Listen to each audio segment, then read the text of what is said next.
Graça e paz.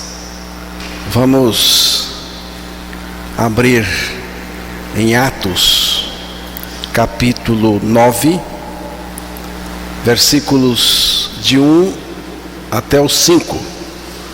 Vamos ouvir com atenção a leitura da palavra de Deus. Saulo, respirando ainda ameaças e morte contra os discípulos do Senhor, dirigiu-se ao sumo sacerdote e lhe pediu cartas para as sinagogas de Damasco, a fim de que, caso achasse alguns que eram do caminho, assim homens como mulheres, os levasse presos para Jerusalém. Seguindo ele estrada fora, ao aproximar-se de Damasco, subitamente uma luz do céu brilhou ao seu redor, e caindo por terra ouviu uma voz que lhe dizia: Saulo, Saulo, por que me persegues? Ele perguntou: Quem és tu, Senhor? E a resposta foi: Eu sou Jesus, a quem tu persegues.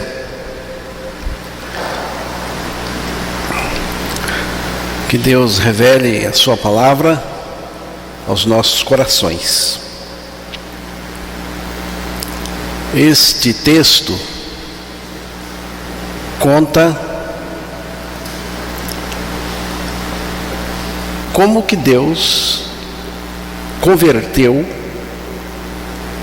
um religioso obstinado pela sua graça em um cristão gracioso e convicto. Descreve a conversão de Saulo, que passou a se chamar Paulo. Em Atos 26, do versículo 13 até o 21, você marque o texto para estudar em casa. Para ganhar tempo eu vou apenas historiar, mas você marca o texto, Atos 26, a partir do versículo 13 até o 21. Você pode ler o capítulo todo se quiser. O próprio apóstolo Paulo descreveu, testemunhando ao rei Agripa a sua conversão. Ele estava diante do rei e ele preferiu então dar o seu testemunho de salvação, como que Deus havia salvado a sua vida. Ele foi salvo por Deus, pelo Jesus Cristo, né? Ele diz assim: por volta do meio-dia, ó rei, estando eu a caminho, ele estava indo a Damasco, Síria, Damasco na Síria, e ele diz assim que uma luz vinda do céu, muito mais brilhante do que a luz do sol, e essa luz intensa, de um brilho intenso, envolveu o apóstolo Paulo. Ele diz: me envolveu a mim e aqueles que estavam comigo. Todos nós caímos por terra, caímos no chão.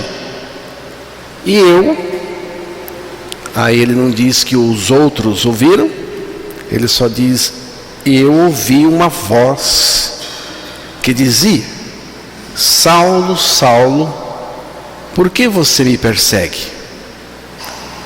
Não adianta lutar contra a minha vontade.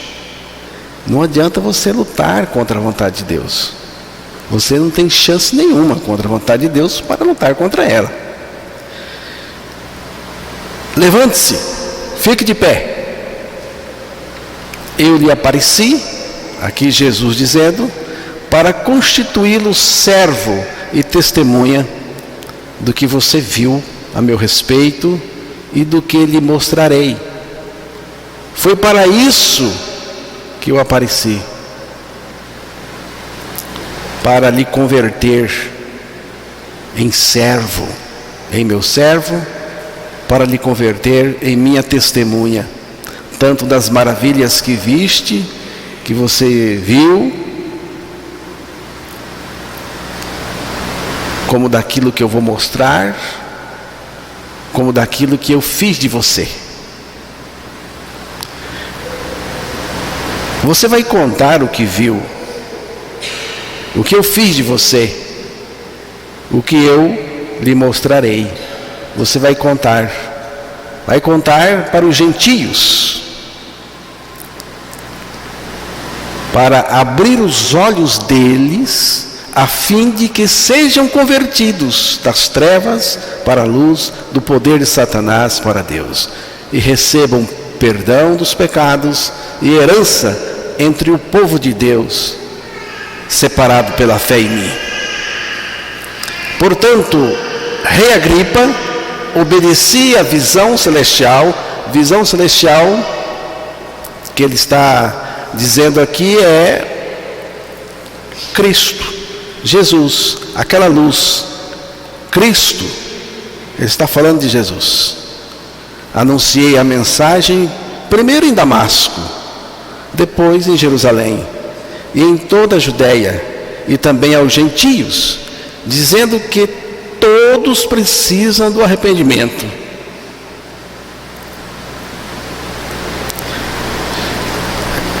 Esse é o testemunho de Paulo. Ele está contando ao rei Agripa o que aconteceu no caminho a Damasco, quando o Senhor lhe apareceu. Irmãos, Saulo, quando ele não era Paulo ainda, ele tinha uma religião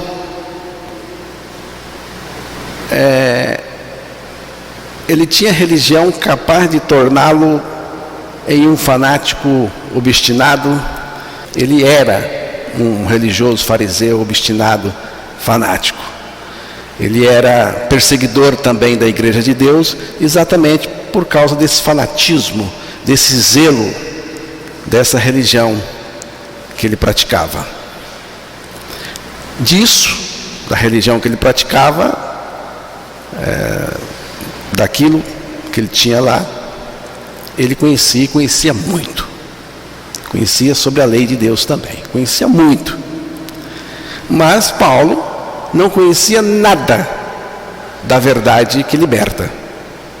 Muito importante observar isto. Paulo conhecia muito da religião, dos dogmas, de suas crenças, mas da verdade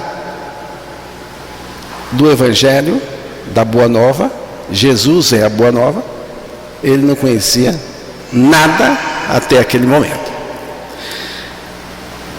Quanto mais desconhecimento da verdade que é Jesus, que é o Evangelho, mais intolerante a pessoa fica.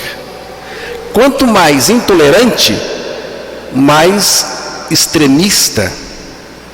Quanto mais extremista, mais defensor a pessoa é da sua ideologia, seja ela política ou religiosa, defensor de seus dogmas, de suas crenças. Você vai dizer assim, mas não é para defender? Nós não defendemos? Não, nós não defendemos o Evangelho com unhas e dentes para ninguém. Nós apenas abrimos a palavra e lemos e comentamos e mostramos o Evangelho com amor para a pessoa.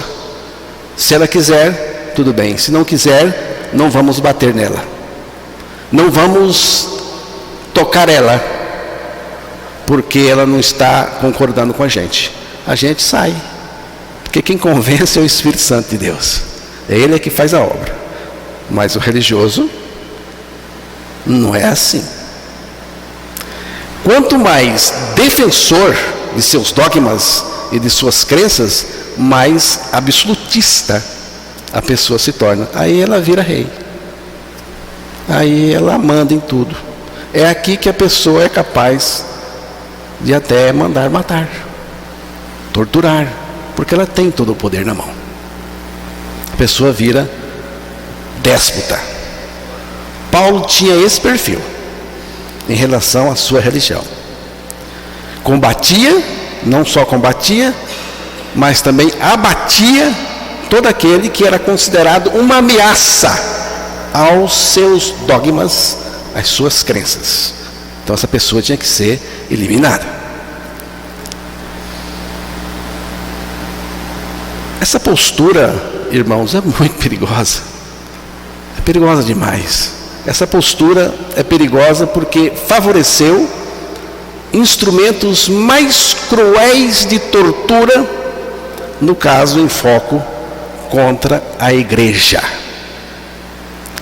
Fúria de tiranos. Porque a pessoa pode não ser um grande tirano, nem um pequeno tirano, mas pode ter a fúria dentro dela. A fúria de um tirano. Então, a fúria de um tirano, mais zelo religioso fanático, produziu um pitbull louco, solto no encalço da igreja, dos cristãos.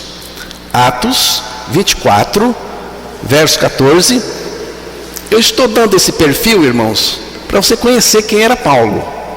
Depois nós vamos entrar aqui não vamos demorar muito, nós vamos entrar aqui depois na conversão dele. Porém, confesso-te que, segundo o caminho a quem chamam seita, assim eu sirvo ao Deus de nossos pais, acreditando em todas as coisas que estejam de acordo com a lei e nos escritos dos profetas.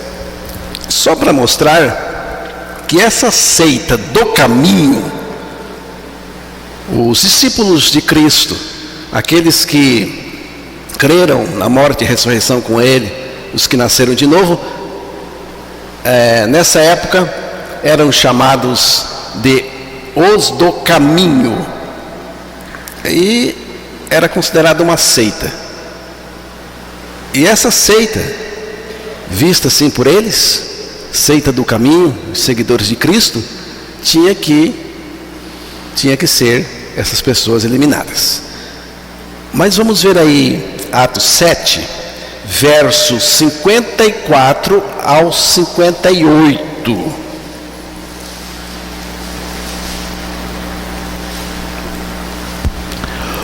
Ouvindo eles isto, enfureceram-se no seu coração e rilhavam os dentes contra ele. Mas Estevão, cheio do Espírito Santo, fitou os olhos no céu e viu a glória de Deus e Jesus, que estava à sua direita. E disse: Eis que vejo os céus abertos e o Filho do Homem em pé à destra de Deus. Eles, porém, clamando em alta voz, taparam os ouvidos e unânimes arremeteram contra ele. E lançando-o fora da cidade, o apedrejaram.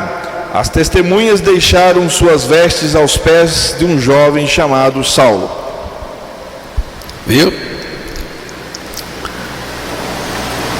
O rapaz não tinha feito nada,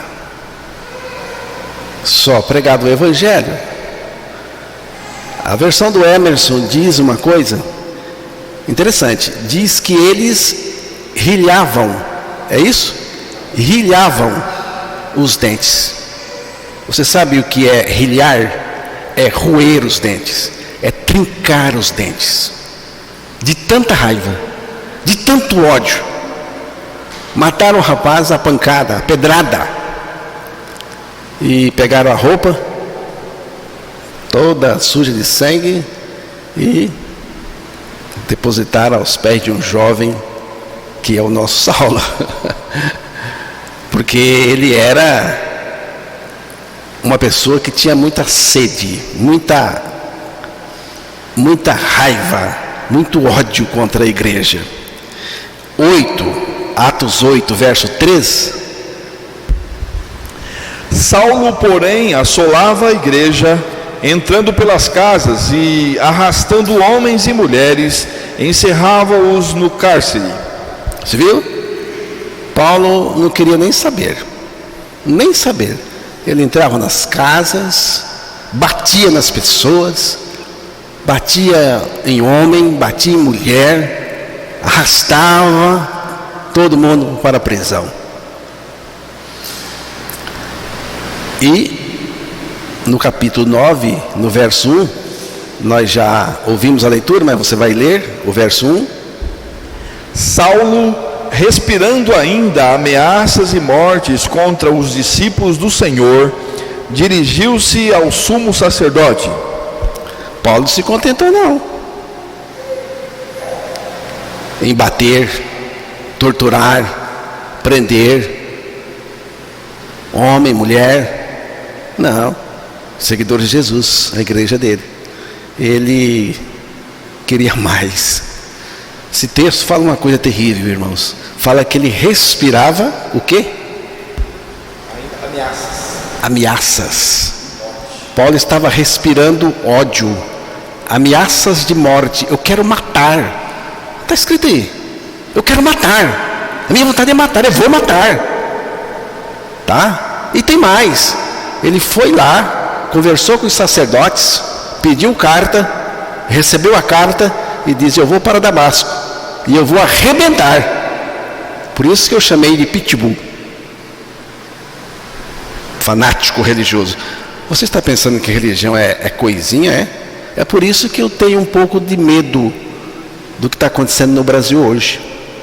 Quando a ideologia se mistura com religião, vira Irã, Iraque. E você mata dizendo que está prestando um serviço para Deus. Mas ele não contava com Jesus. Jesus decidiu intervir. Jesus decidiu pegar o homem. Porque quando tem alguém assim tão violento, tem que aparecer alguém para pegar ele.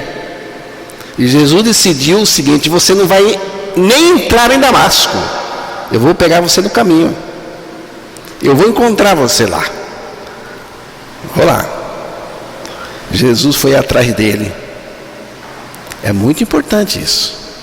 Jesus foi atrás de Paulo. E como que Jesus começou com Paulo? Dando-lhe um tombo. Ele mesmo disse: caímos todos por terra. Jesus já entrou nocauteando mortalmente o homem. E em seguida, Jesus faz duas coisas. Ele revelou a Paulo quem ele era. Porque Paulo perguntou, né? Quem está falando comigo?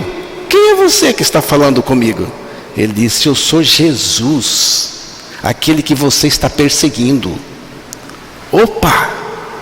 Você é o Rabino Jesus? Aquele rejeitado nos meus cultos e na minha religião? Você é o Rabino, o Senhor? Então você é Jeová. Então Jesus já foi logo revelando que ele era o Senhor, Jeová. E também revelou uma outra coisa. Diz assim: eu sou Jesus, ele está se revelando. Aquele que você persegue. Viu, Paulo? Eu estou mostrando para você a sua natureza, rapaz. A sua natureza é perseguidora. A sua natureza é briguenta. A sua natureza é de ódio. A sua natureza é pecaminosa. A sua natureza é do diabo, Paulo. Viu, irmãos? Porque o Evangelho tem esse aspecto. O Viu, irmão Zé Rabelo? O Evangelho revela para nós quem nós somos, senão não adianta nada. O Evangelho, primeiro, ele revela a minha situação, que eu sou um pecador, que a minha natureza é terrível e que eu preciso ser liberto dela. Saulo caiu no chão e ouviu a voz dizendo: Saulo, Saulo, por que você está me perseguindo? Por que você está me perseguindo? Interessante que Paulo poderia alegar o seguinte: não, eu não estou perseguindo o Senhor nem está aqui na cabeça dele, eu estou perseguindo aqui o pessoal do caminho. Eles dizem que são discípulos de Jesus, mas eu estou perseguindo esses homens e essas mulheres. Mas acontece, Paulo, e quando você persegue um discípulo meu, você está me perseguindo. Sabe por quê? Porque eu estou nele. Ou por acaso é brincadeira? É invenção? É fanatismo? Quando a gente diz: Cristo vive em mim, Cristo está em mim. Então, se você me persegue, você persegue Jesus. E se eu vou perseguir você e Jesus está em você, eu estou perseguindo Jesus. Então,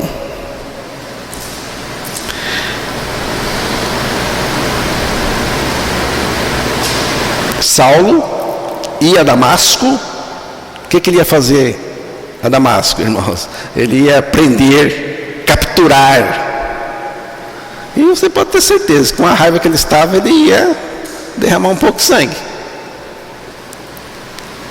Mas ele, Paulo, ou melhor, ele, Saulo, foi capturado pelo Senhor de uma forma que ele não podia escapar. Paulo chega a dizer isso. Eu creio que Paulo, quando diz o que nós vamos ler agora, eu creio que ele está se referindo a essa experiência que ele teve no caminho de Damasco com o Senhor. Filipenses 3, verso 12.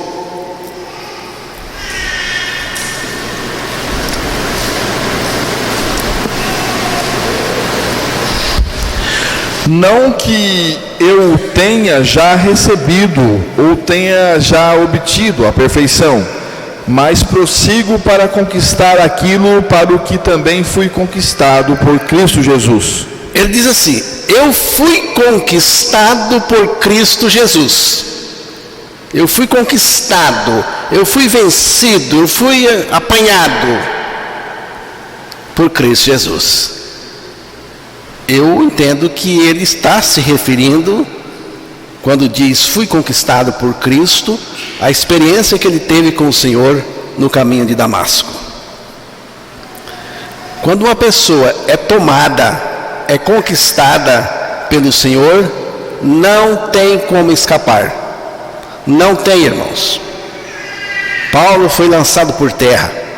Ele mesmo disse: eu caí por terra, no chão. Paulo não pôde ficar em pé diante daquela visão celestial, a visão de Cristo, embora ele não estivesse vendo fisicamente.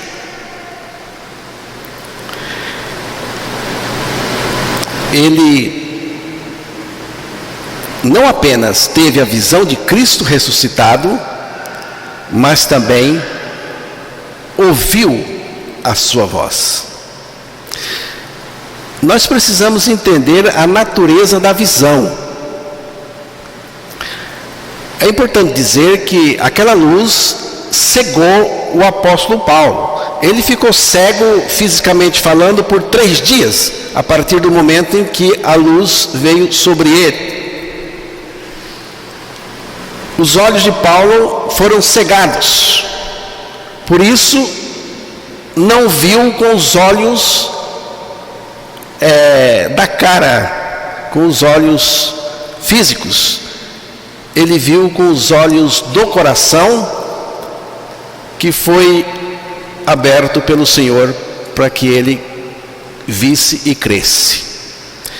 Efésios 1:18.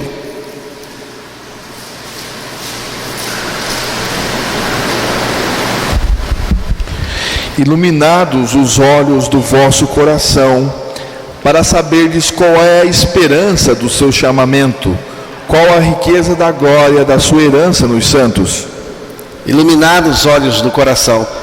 Se os olhos do coração não forem iluminados, e Deus iluminou os olhos do coração de Paulo, e o nosso também.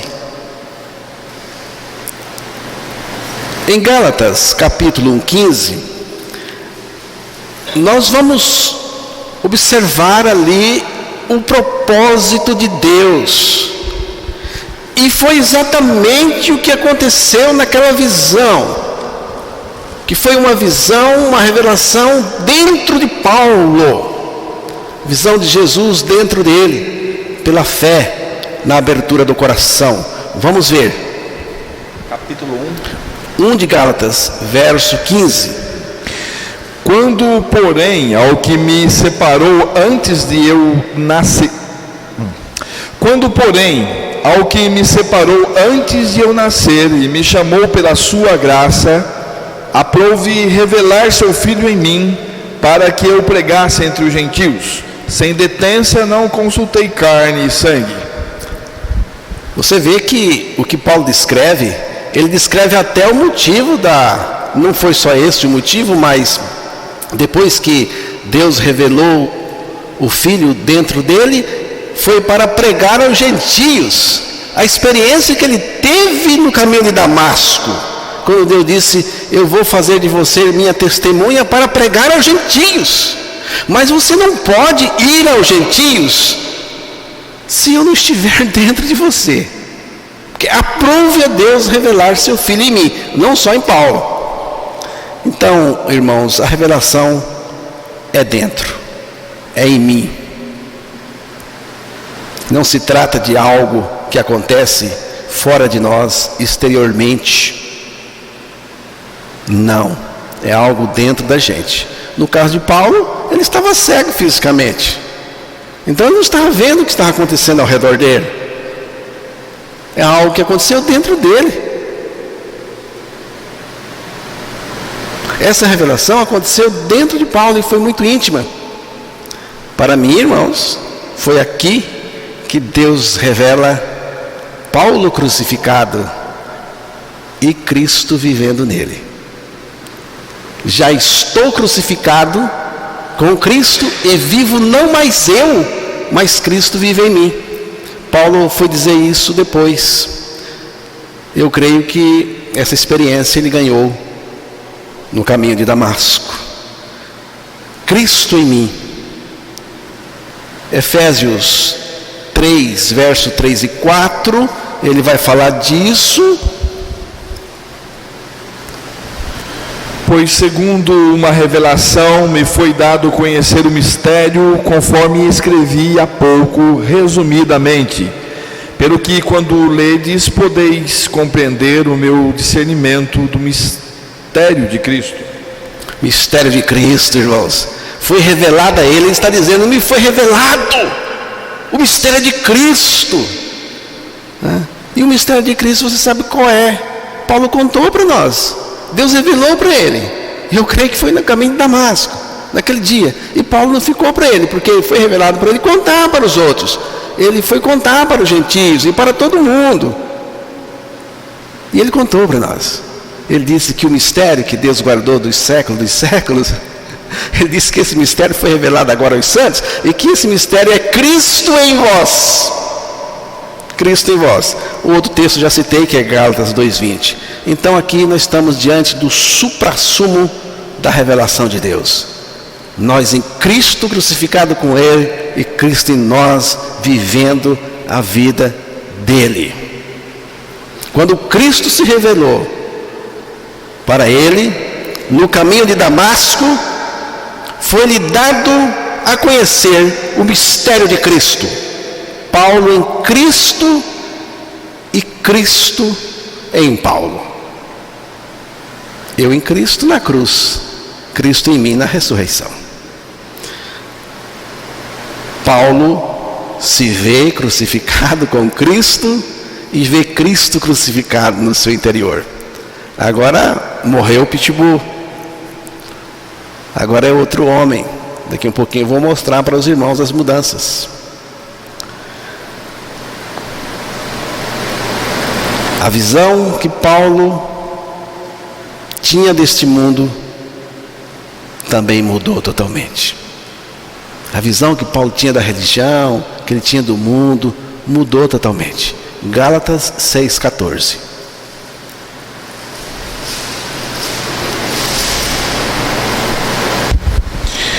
Mas longe esteja de mim gloriar-me, senão na cruz de nosso Senhor Jesus Cristo, pelo qual o mundo está crucificado para mim e eu para o mundo.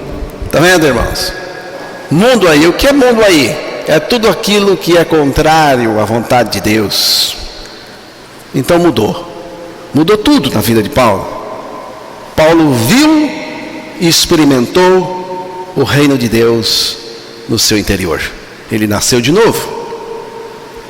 Tudo isto é graça soberana de Deus.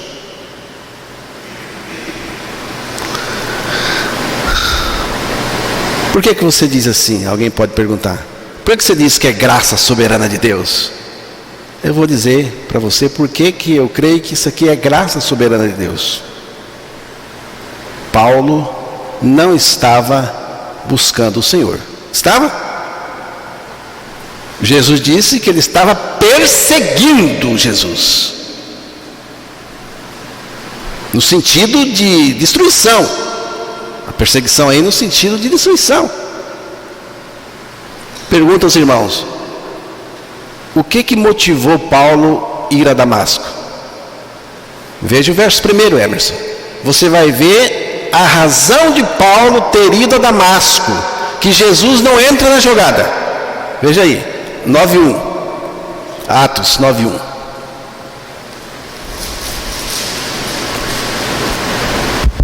Saulo, respirando ainda ameaças e morte contra os discípulos do Senhor, dirigiu-se ao sumo sacerdote. E na sequência vai dizer que ele leu a sequência, o 2. E lhe pediu cartas para as sinagogas de Damasco, a fim de que, caso achasse alguns que eram do caminho, assim homens como mulheres, os levasse preso para Jerusalém. Essa é a motivação de Paulo. Ele estava indo para Damasco atrás disso aí que você ouviu.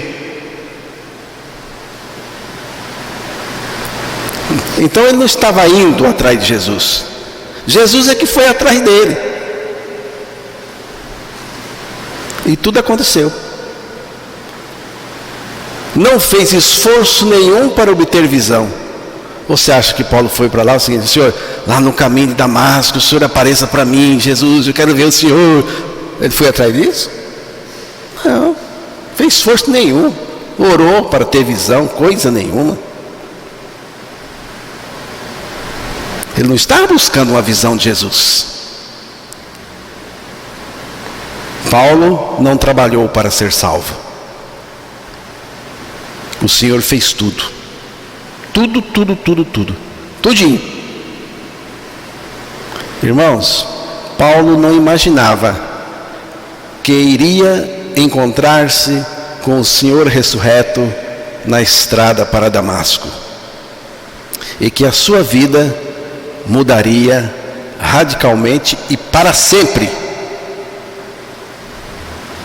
Ali, naquela experiência, no caminho para Damasco, Jesus Cristo lhe deu a fórmula espiritual. Eu em Cristo e Cristo em mim. Aqui está tudo, irmãos. Tudo está nesta expressão. Eu em Cristo e Cristo em mim. Resume o cristianismo verdadeiro.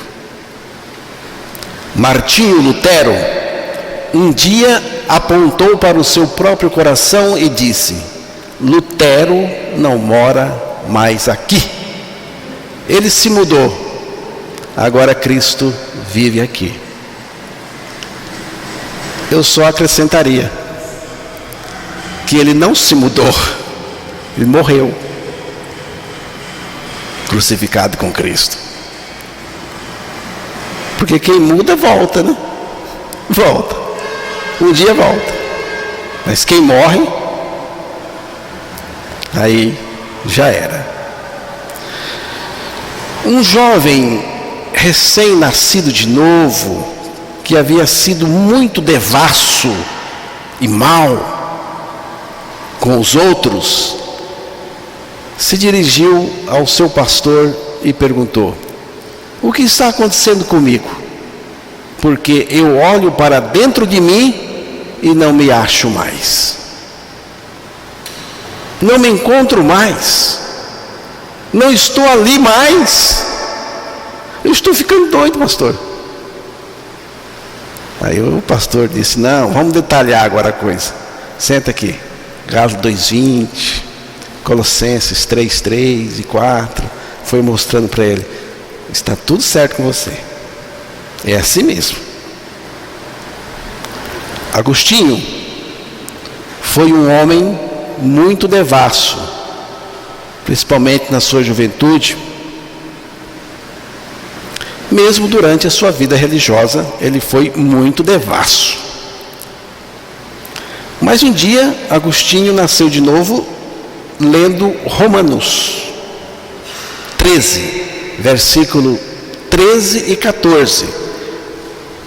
Lendo esse verso, o Espírito então falou com Agostinho: andemos dignamente, como em pleno dia, não em orgias e bebedices, não em impudicícias e dissoluções, não em contendas e ciúmes, mas revestivos do Senhor Jesus Cristo, e nada disponhais para a carne no tocante às suas concupiscências.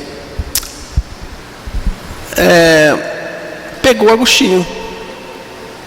O Espírito Santo mostrou para Agostinho que ele só podia ser revestido de Cristo, como está no verso 14, revestido de Cristo, se antes ele fosse despido de si mesmo. Então Agostinho tinha que morrer, tinha que ser esvaziado dele mesmo.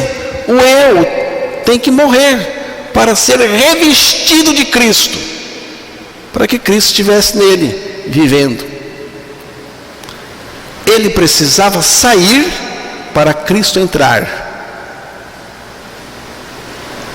Ele só podia sair de si mesmo pela fé na palavra de Deus, na sua morte com Cristo e pela ressurreição com Cristo. Então assim Cristo passaria a viver nele. Aí mudou. A partir daí mudou. Depois disso, certa vez, Agostinho caminhava pelas ruas da cidade, avistou uma mulher de longe. Uma mulher que havia sido uma das suas amantes. A mulher também viu Agostinho de longe, conheceu e se dirigiu depressa, apressadamente, onde ele estava. Ela correu em sua direção. Ele disse, bem insinuante: olá, Agostinho, sou eu. Ao que ele respondeu: sim, mas eu já não sou mais eu. E recitou Gálatas 2:20. E o adultério foi para o inferno. Porque a tentação chega. Mas você cita a palavra de Deus: eu estou morto. Eu estou morto. O diabo vem. E daí? Pode tentar à vontade. Vai mexer com a minha carne física? Ah, vai. Mas, com a minha mente, mas eu tenho a palavra, eu tenho a experiência para recitar para ele. Esse é o segredo da vida santa. Para terminar, vamos destacar 4 lições que aconteceu em seguida à experiência do apóstolo Paulo. Por isso, eu considero lições indispensáveis para nós, porque eles aconteceram em seguida, foram as primeiras lições que Deus passou ao novo convertido, ao regenerado. Paulo, Atos 9:11. Então o Senhor lhe ordenou: dispõe-te e vai à rua que se chama Direita, e na casa de Judas procura por Saulo, apelidado de Tarso, pois ele está orando. Viu? Ele estava cego ainda. Isso aconteceu nos primeiros 3 dias. Isso aí. Deus enviou um irmão lá, vai lá conversar com Saulo. Depois o nome mudou para Paulo. Ele está o quê? Orando, irmãos. Primeira lição, primeira coisa na vida de um regenerado: oração, devoção, comunhão, intimidade, dependência. Paulo estava ali com a lista. Ele estava cego, com a listinha lá mentalmente, né? Fazer uma lista só na mente aqui, ó. Esse assunto, tem aquele, tem aquele, tem aquele. Espera aí, senhor, vou anotar mais uma, tem que pedir mais. Não, irmãos, oração aí é devoção, comunhão com o Senhor. Estou pensando nele agora, não me incomode, eu e o Senhor. Oração, é isso. Oração é face a face com o Senhor, eu e o Senhor. De preferência no quarto, janela fechada, porque é minha vida com o Senhor. Se você nasceu de novo, você vai ter vida com o Senhor. É lógico que depois dessa comunhão toda, você vai lembrar de orar pelo irmão Elídio, que está travado, precisa destravar para frequentar os cultos, as pernas. Você vai orar pelos outros irmãos que você conhece. Você vai orar por mim, para pregar a palavra, o Senhor abrir a porta, nesse sentido, para todos. Você vai orar para que Deus mande uma fome aqui para nós de Jesus Cristo, porque eu estou vendo que o negócio, parece que estamos de dieta, né? Precisamos de mais e mais do Senhor, da palavra, estudar a palavra. Que conversa é essa? Não gostamos de estudar a palavra? Vamos estudar. Oração. Foi assim que Paulo iniciou a sua vida espiritual e continuou. Ele mesmo disse: eu oro sem cessar. Depois ele falou.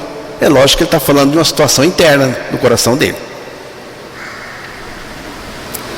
Essa devoção é uma coisa bem íntima e particular da pessoa. É particular, irmãos. Eu não vou me intrometer na sua devoção com o Senhor. É a experiência sua com o Senhor.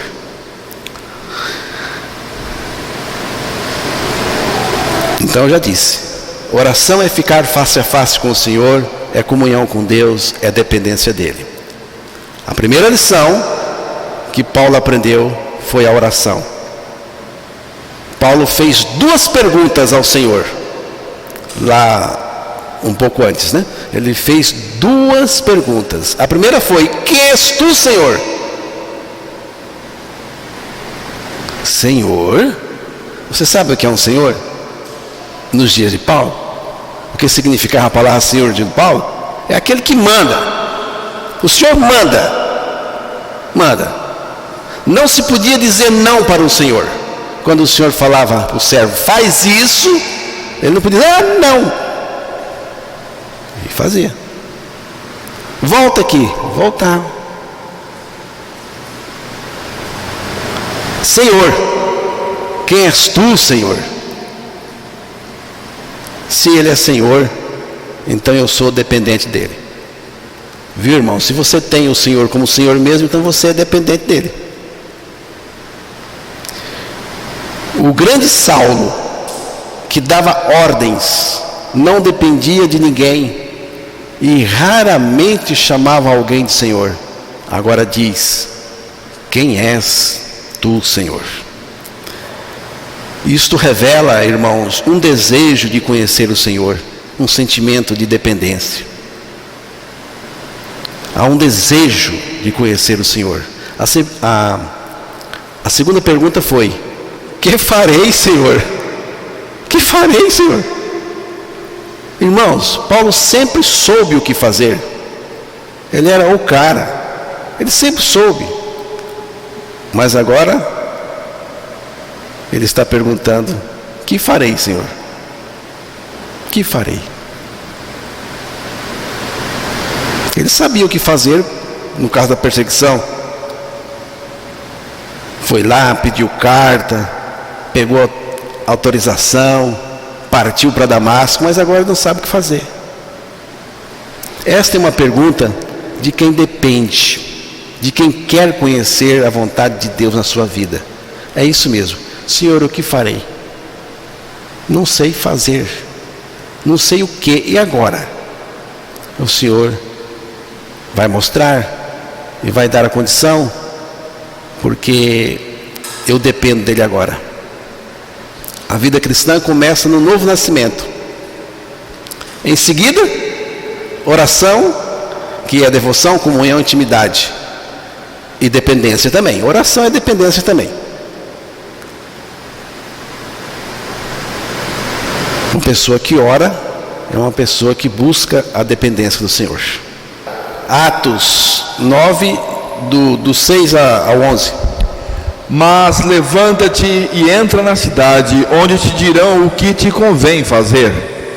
Os seus companheiros de viagem pararam emudecidos, ouvindo a voz, não vendo contudo ninguém. Tá bom até aí. Repete o verso 6.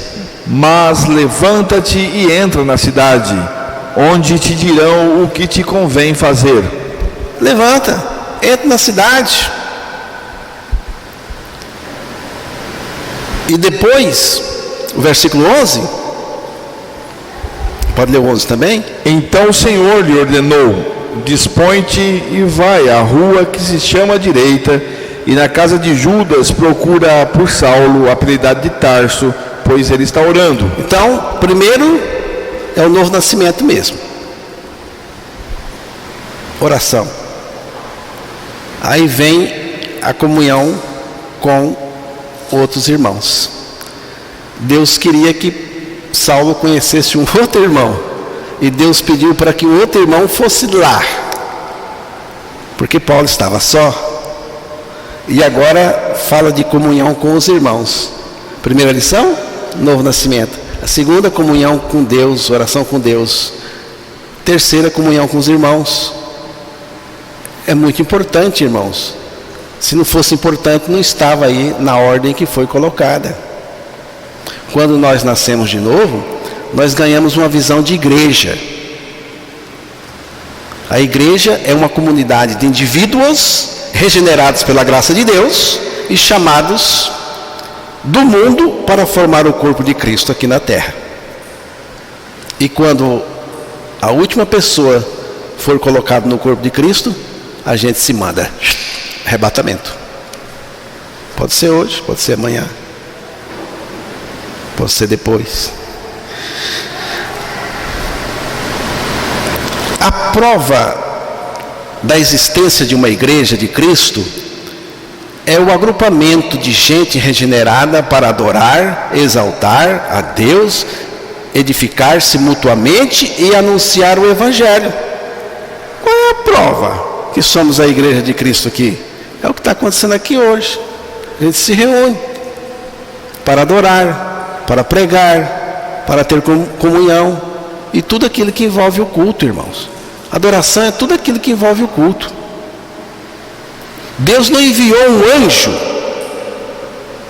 para ir lá ter com Paulo. Deus enviou um discípulo, um irmão. Ele enviou Ananias, um membro do corpo de Cristo, para ir lá ter comunhão com ele e ensiná-lo também.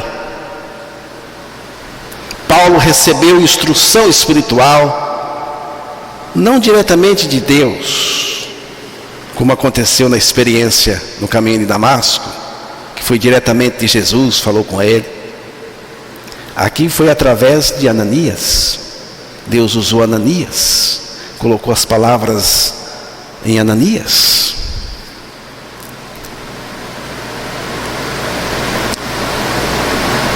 Veja o verso 19. E depois de ter se alimentado, sentiu-se fortalecido. Então permaneceu em Damasco alguns dias com os discípulos. Aí as escamas caíram dos olhos. Ele comeu com Ananias, comeu com os irmãos. Você está vendo que a comunhão. Você era um pitbull, você veio para pegar a gente, agora você está comendo com a gente. Evangelho é isso, irmãos, é mudança mesmo, transformação mesmo. A gente era inimigo até pouco tempo, agora nós somos amigos, porque a igreja é a reunião dos amigos de Deus.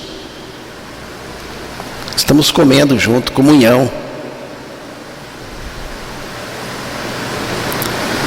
Eu admito e sei que é confirmado na palavra, está aqui. Embora existam alguns contratempos relacionais. Contratempo relacional tem. Vou ter com o Emerson, com o Zé, você vai ter com outros irmãos. Contratempo relacional, contratempos relacionais vai ter, mas a comunhão é maior do que isto. A comunhão da igreja é a coisa mais prazerosa do universo depois da nossa comunhão com o Senhor. Tem gente que parece que não entende isso. Salmo 16, versos de 1 a 3.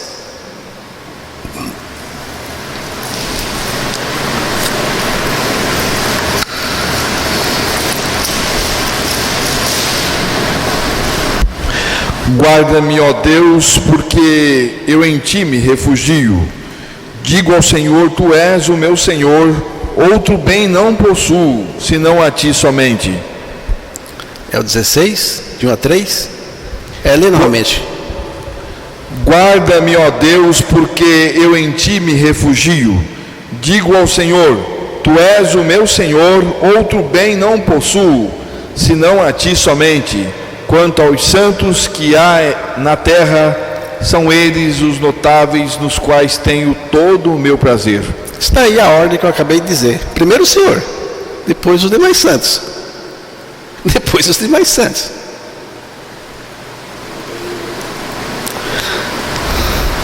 A vida cristã é uma vida de parceria, de comunhão, de companheiros.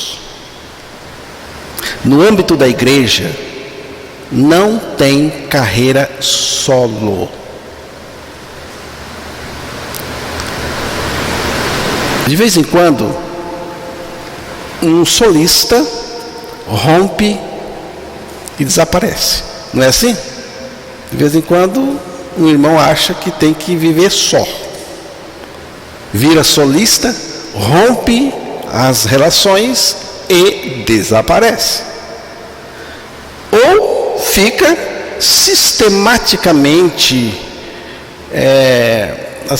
fica muito sistemático. Levanta a mão, lógico que é só um símbolo. Não se aproxime. A gente vê que a pessoa está dizendo isso para você. Não se aproxime de mim. Isso acontece, às vezes, por uma coisa besta, né? Então, irmãos, não existe carreira solo. Essa atitude, não me aproxime, se ela permanece, é um sinal muito ruim. É um sinal que até possa ser que essa pessoa nem mesmo foi regenerada. As reuniões da igreja é uma reunião de amigos de Deus, primeiramente amigos de Deus. Os salvos não podem ser solitários.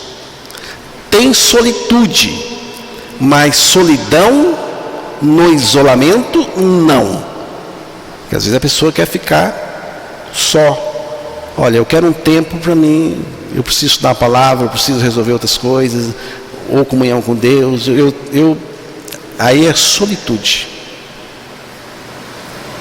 E vou dizer uma coisa aqui para os irmãos, com todo o amor: ninguém é obrigado a pertencer à igreja de Cristo. Acabei de dizer, nós não defendemos ideologias políticas. Vocês estão vendo o que está acontecendo no país por fanatismo político.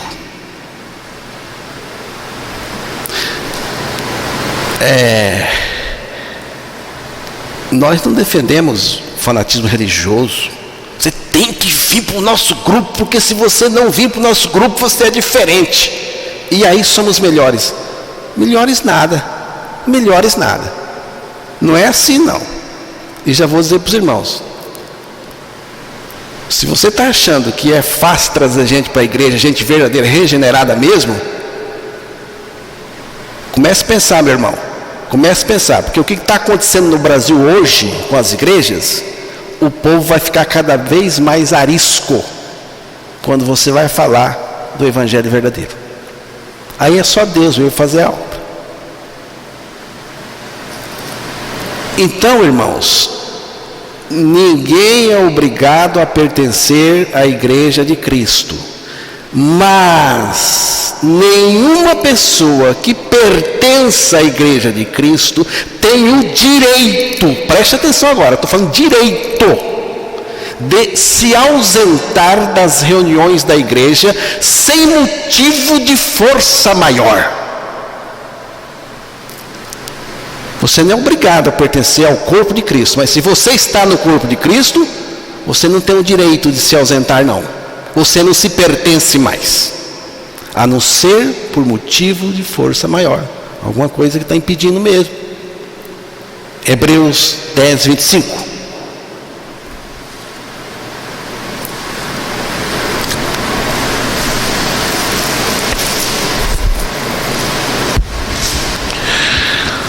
Não deixemos de congregar-nos, como é costume de alguns.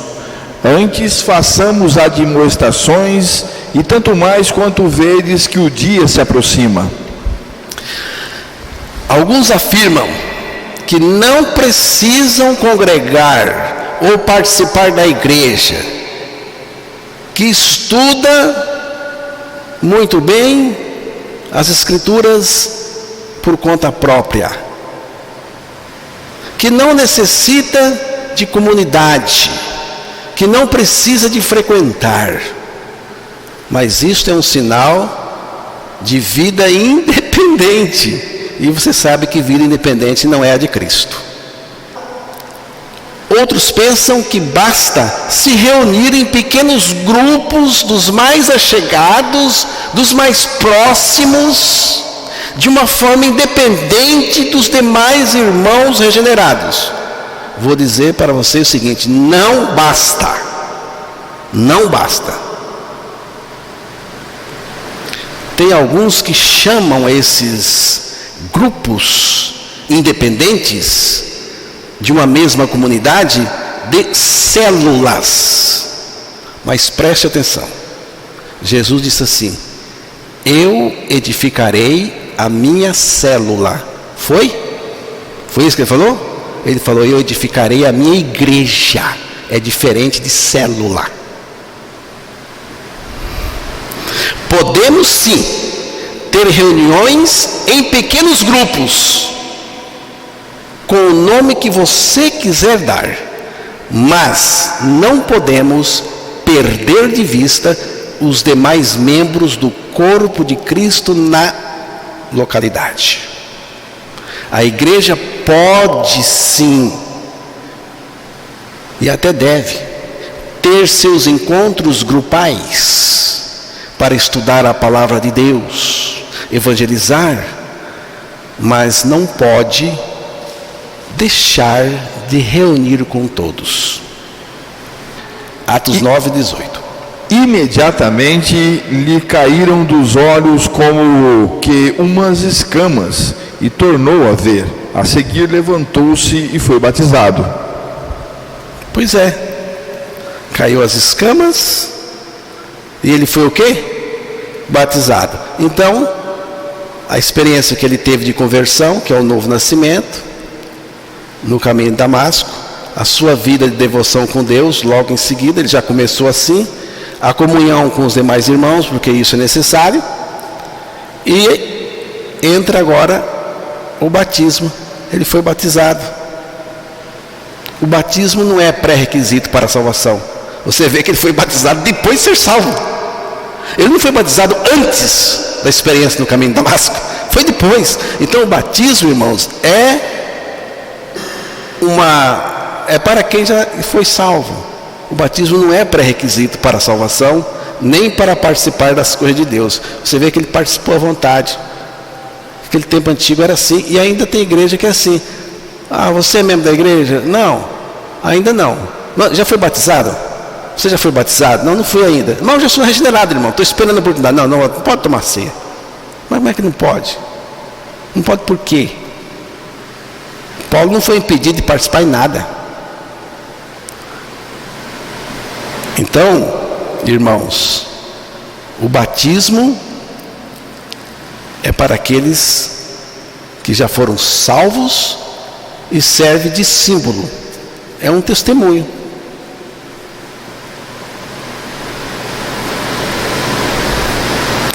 É um testemunho que a pessoa está dando, testemunho concreto, né? Porque é um batismo nas águas, de que ele realmente nasceu de novo. Mas a pessoa pode se batizar sem ter sido nascida de novo. Pode. Ninguém vê coração. Mas se a pessoa dá o testemunho de que ela morreu e ressuscitou com Cristo e que é o batismo, então o batismo tem que ser ministrado a ela. Está aqui. E por último, Atos 9:20 a 22. Pode ler até o 22. E logo pregava nas sinagogas a Jesus, afirmando que este é o Filho de Deus. Ora, todos os que o ouviam estavam atônitos e diziam: não é este o que exterminava em Jerusalém os que invocavam o nome de Jesus, e para aqui veio precisamente com o fim de os levar amarrados aos principais sacerdotes? Saulo, porém, mais e mais se fortalecia e confundia os judeus que moravam em Damasco, demonstrando que Jesus é o Cristo. Testemunho. Quando Paulo saiu dali, ele foi fazer o que, Emerson? Pregar. O que ele foi pregar? Jesus Cristo é a mensagem. Jesus é a boa nova. A nossa morte está nele, nossa ressurreição está nele. E o viver dele está em nós. Jesus Cristo é a mensagem. Ele foi pregar. Estava tão novinho ainda ali a experiência que o pessoal dizia: mas não é aquele louco lá? Não é aquele que queria matar todo mundo? Bater em todo mundo, prender? É. Mas nasceu de novo. Nasceu de novo. Então, irmãos, testemunho é uma lição que cada crente precisa saber logo após a sua conversão. Tá, meu irmão? Nasceu de novo, fique sabendo. Você vai ser uma testemunha dele. Mas eu não sou um pregador ou uma pregadora, mas testemunho você pode dar de Cristo, falar de Cristo. É a vontade de Deus que sejamos suas testemunhas. Testemunha é aquela pessoa que morreu e ressuscitou com Cristo, por isso pode testificar da morte do Senhor, nossa morte com o Senhor, da ressurreição do Senhor e da nossa ressurreição juntamente com o Senhor, juntamente com Cristo. 4 lições. A primeira, logo após a regeneração, a devoção com Deus. Depois a comunhão com os irmãos. Depois vem o batismo, né? O batismo, ele teve a oportunidade de ser batizado. E o testemunho. O testemunho, eu acho que isso é tudo. Isso é tudo na vida de uma pessoa que nasceu de novo. Depois só vem crescimento. Aí é só crescimento, irmãos. E o crescimento da nova criatura é em Cristo também. Vem crescimento, ela vai estudar a palavra, vai se desenvolver, né? E o Senhor vai usar como Ele quiser usar. Eu creio que essas lições fazem parte das leis do crescimento espiritual da pessoa. Amém?